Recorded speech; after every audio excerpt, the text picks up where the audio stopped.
Have businesses around the world counting costs.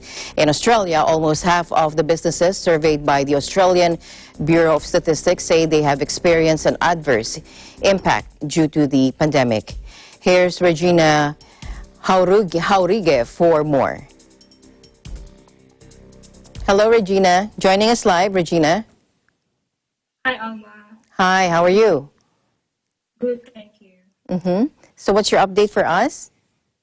Here's the latest update, Alma. Just like other countries, Australia has been affected by coronavirus crisis. There are 5,224 confirmed cases of COVID-19 as of 6 a.m. today, 3rd of April. There have been 248 new cases since 6 a.m. yesterday and a record of 23 deaths. More than 270,000 tests have been carried out across Australia. Most confirmed cases acquired the infections overseas, including onboard cruise ships. And recently, NSW authorities have confirmed that there has been an outbreak of COVID-19 among backpackers in Bondi after hundreds were captured ignoring social distancing rules. While many Australians have been alerted to the health risk of COVID-19, some businesses and consumers are expecting possible shortages of all kinds of unexpected products. Most stores are running out of stock due to interruptions in Chinese manufacturing. Various industries relying on imports from China can expect delays, and this could have a huge effect on the supply chain to the retail industry.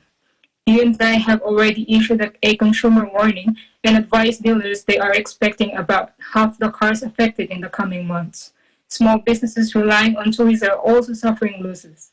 Meanwhile, coronavirus restrictions are also causing shipping disruptions to everyday household goods, food supplies, and personal protective equipment.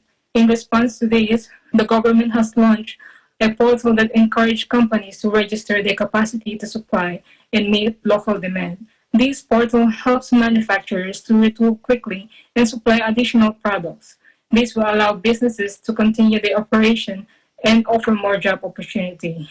As cancellation of international flights cause headaches for Australian agricultural exporters, the Australian government announced 170 million Australian dollars support package for international export sector to deal with pandemic-driven supply chain issues. The support package includes 110 million Australian dollars to coordinate flights from Melbourne, Sydney, Brisbane, and Perth to deliver fresh produce to China, Japan, Hong Kong, Singapore, and United Arab Emirates. Flights will also allow medicines and medical equipment to be imported. That's all for Australia, Alma. Regina, what are your observations now in Australia when you're shopping, online, on the streets? How is it now in Australia, in Sydney? My observation is it's not unlike as before that you can buy as much as you can.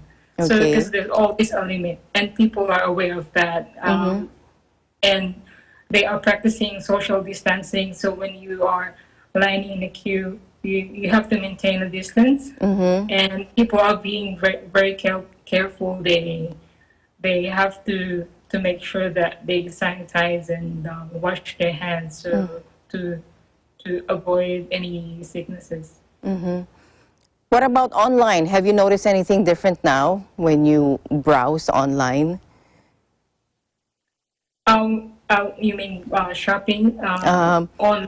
Most Or of the social things that media or shopping? Yeah. Have you observed anything different now?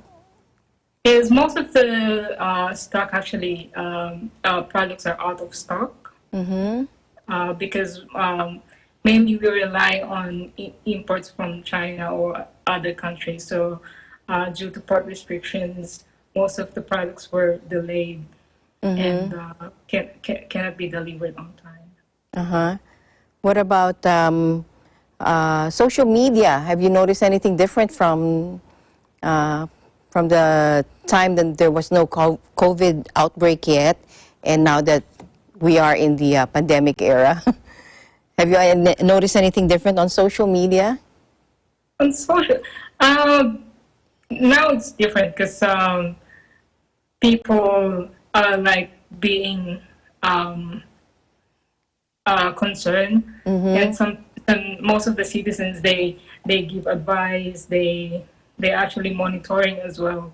Unlike before that, I see in social media just posting some food or when they go out. Yeah. And now people are also monitoring and helping as well. All right. Okay, thank you very much, Regina, and we hope to hear more updates from you. Please stay healthy, and thank you for your time. Thank you, Alma. This is Regina Howige from Sydney, Australia, and we live in interesting times. Indeed.